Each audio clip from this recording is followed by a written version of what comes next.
Channel Jakkula JV TV. గత 2 రోజుల నుంచి దాచేపల్లి పరిసర ప్రాంతాల్లో వర్షాలు ఆశాజనకంగా కురుస్తున్నాయి. ఈ వర్షాల మూలంగా గ్రామాల్లో నీటి ఎద్దడి సమస్య అనేది పూర్తిగా తీరిపోయింది. అలానే వ్యవసాయానికి సంబంధించినటువంటి పొలాలు బాగు చేసుకోవడానికి కొంతమేర ఈ వర్షాలు ఉపయోగపడుతున్నాయి. దాంతోపాటుగా కొంతమంది రైతులు పత్తి కూడా సాగు చేయడానికి సిద్ధపడి సాగు చేస్తూ ఉన్నారు. ఇది ఈ ప్రాంతంలో జరుగుతున్నటువంటి వ్యవసాయానికి సంబంధించినటువంటి పనులు. అయితే కొత్తగా ఏర్పడే ప్రభుత్వానికి, అది ఏ పార్టీ అయినా ప్రభుత్వాన్ని ఏర్పాటు చేయొచ్చు, ఏర్పడే ప్రభుత్వానికి ఒక పెను సవాలు ఈ రోజున మన రాష్ట్రంలో వ్యవసాయ రంగం. వ్యవసాయ రంగం గత 5 సంవత్సరాల నుంచి రోజు రోజుకి దిగజారిపోయింది. ఈ రోజున అసలు వ్యవసాయం చేయడానికి కూడా కౌలుదారులు ఎవరు సిద్ధంగా లేరు. వ్యవసాయ భూములు ఇప్పటికి కూడా చాలా వరకు వ్యవసాయ పనులు ప్రారంభించిన పొలాలు కూడా ఉన్నాయి. కౌలుకి కూడా తీసుకోవడానికి సుముఖంగా లేనటువంటి పొలాలు ఈ రోజున మన పల్నాడు ప్రాంతంలో చాలా ఎక్కువగా ఉన్నాయి. ఈ రోజున గమనిస్తే గతంలో 25 నుంచి 28 వేలు కౌలు పలికినటువంటి పొలం ఈ రోజున 5,000, 6,000, 7,000 నుంచి 10,000 వరకు తీసుకోవడానికి కూడా సుముఖంగా లేదు. 15,000 రూపాయల ఖర్చులు తగ్గించినా సరే వ్యవసాయ భూమి తీసుకోవడానికి సిద్ధంగా లేదు.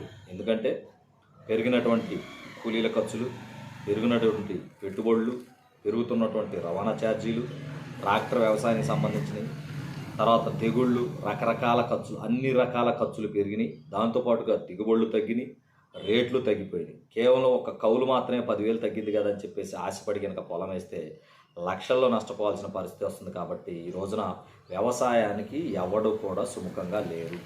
నేను కూడా 10 ఎకరాలు ప్రతి సంవత్సరం సాగు చేసేవాడిని. ఇప్పుడు వ్యవసాయం చేద్దామంటే భయపడే పరిస్థితిలో ఈ రోజున మేము ఉన్నాం. దయచేసి ఏర్పడబోయే ప్రభుత్వాన్ని మేము ఒకటే రిక్వెస్ట్ చేస్తున్నాం. మన రాష్ట్రం వ్యవసాయాధారిత రాష్ట్రం. రైతును బ్రతికించండి.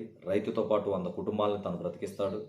కాబట్టి ప్రభుత్వం తక్షణమే వ్యవసాయానికి సంబంధించినటువంటి నష్టాలు ఏ విధంగా జరుగుతున్నాయి, ఏ విధంగా ఆదుకోవాలి అనే దాని మీద ఒక కమిటీని వేసి కనుక మీరు రైతును కాపాడితే ఖచ్చితంగా మళ్ళీ మన రాష్ట్రం అభివృద్ధి పదవులకు ముందుకు దూసుకొని వెళ్తుంది.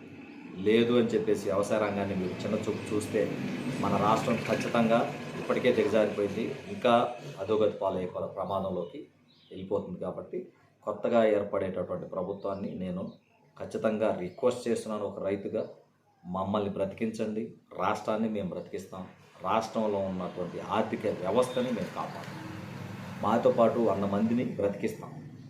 ఈ అంశాన్ని ఎజెండాగా తీసుకొని ఖచ్చితంగా రైతుని ఆదుకోవాల్సిన బాధ్యత ప్రభుత్వం మీద ఉంది. కాబట్టి ఖచ్చితంగా ప్రభుత్వం ఏర్పడ్డ మరుక్షణం ఈ యొక్క వ్యవసాయ రంగాన్ని ఆదుకుంటారని చెప్పేసి నేను ఈ వీడియో ముఖంగా రిక్వెస్ట్ చేస్తున్నాను.